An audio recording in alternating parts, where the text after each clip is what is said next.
Tiger fans, it's time for some more draft talk and hypothesis and whatever you want to call it. It's a bit of fun, and it's just always good to just think about different types of options we may have available to us come the draft this year.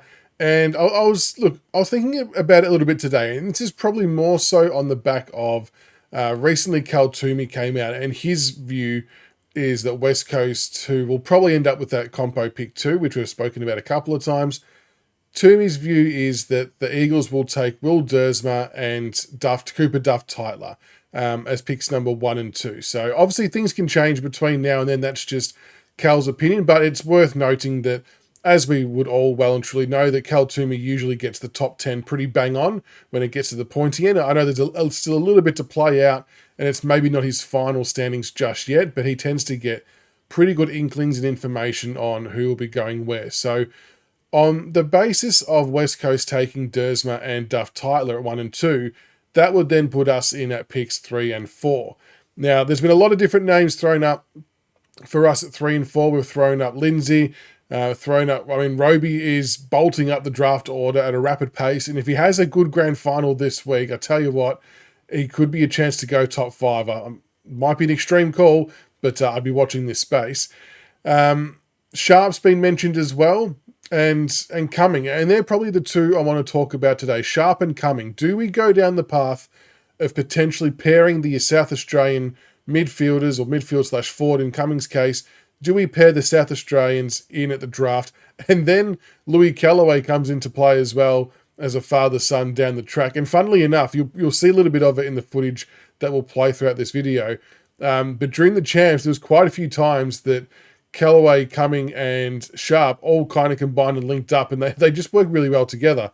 So that was I just found that a little bit of interesting side play to see that unfold as I was getting everything together. But look, I know with Dyson Sharp, we'll start with him in particular. He's been a little bit polarizing.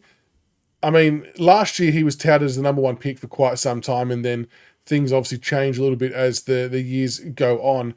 But interestingly, this year, people have been really hot and cold on him. So he's 187 centimetre midfielder, plays for Central District, has been exposed at senior level football a lot this year as well, which has been, that's a really big tick, honestly, to get senior football exposure.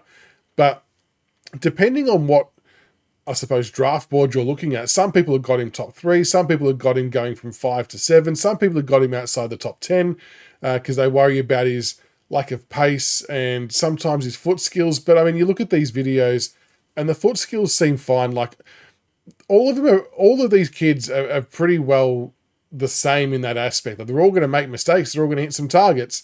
I think it's just part and parcel with the learning and development and growth of under 18 footballers. But what Dyson Sharp does have is a really strong ability to win the contested football in the clinches, and he does extract it quite well and get it out to players on the outside really well too. And he can use it on the outside himself as well when required. And he can also play forward, and he has done stints in the back line too as part of his, I suppose, apprenticeship working up into senior football. But you'll see from his highlights, and you would have seen throughout the champs how effective he was up playing as a forward. So looking at his champs stats for 2025, he averaged 27 disposals, 4 marks, 5 tackles, 1.3 goals, and just absolutely dominated. I mean, there's no real other way to talk about it. I mean, he was the All-Australian captain, state MVP, Lark medalist. He did absolutely everything. And I think for those who watched the champs, it seemed pretty clear-cut that he was by far and away the best performed at that level. And for me, that's always a really good indicator.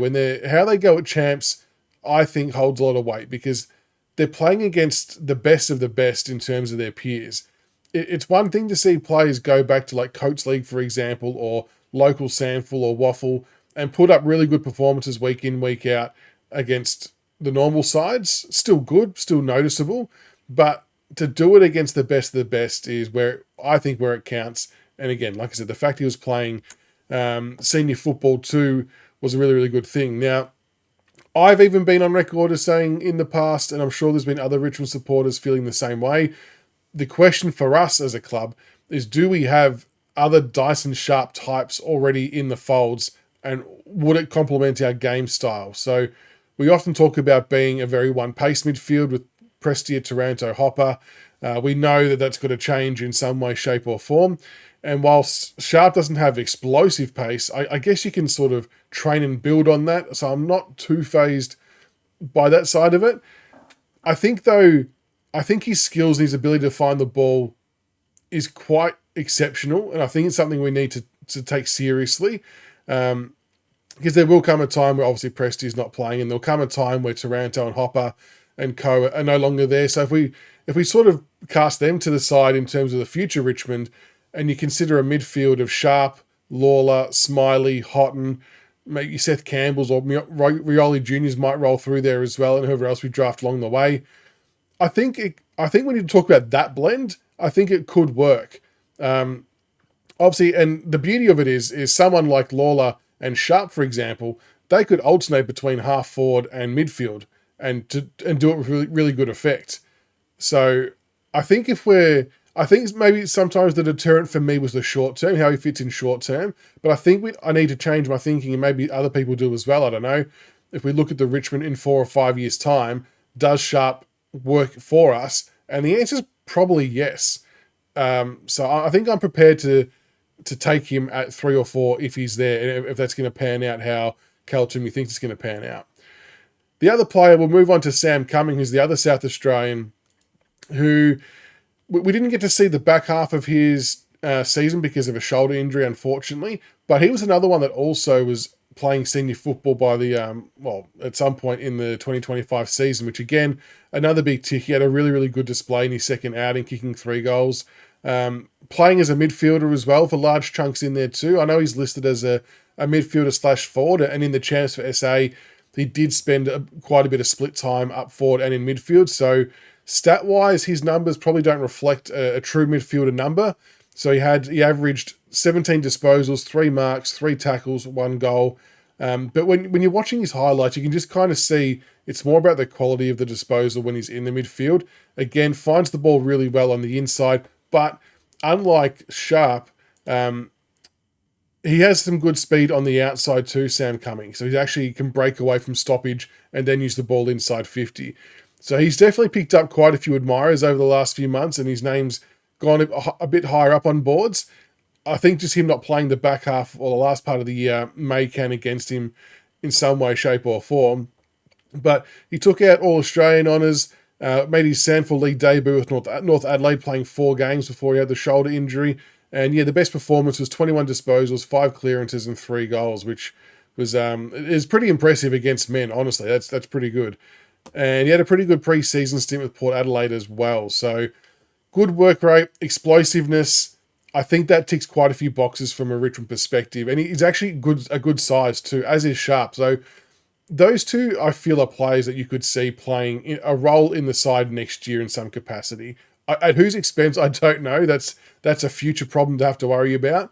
But I think you could conceivably see both of them playing senior footy next year in some type of role. And again, if you cast your mind forward to the Richmond of 4 or 5 years from now, coming into the midfield and half forward mix. So I spoke about earlier how Sharp and Lawler could rotate between forward and midfield.